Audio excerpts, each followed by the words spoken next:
Hey there, ready to start investing but lacking with the good strategy? Here let me break it down into 5 simple points which will help you to strategize your investment. First, set clear financial goals for what you are investing. Whether you are investing to save your retirement fund or to buy a home, you need to strategize first, and don't forget to build an emergency fund before jumping into the market. Second, diversify your investment. Diversification is the key when you start your investment journey. Spread your investment across stocks, bonds, index funds. This way you can reduce the risk and it will enhance the chances of steady returns. Third, start small with a low cost fund. You can start your investment journey with the ETFs or index fund. They are investment friendly and affordable.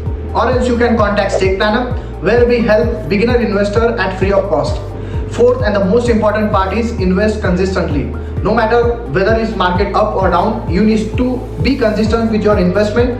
That will lead to the massive growth in your portfolio and the return. Lastly, keep learning, stay informed about the market, but remember, patience is a key. Investment is a marathon, not a sprint. Follow these tips and you are well on the way to create and build a massive wealth for yourself. Happy investing.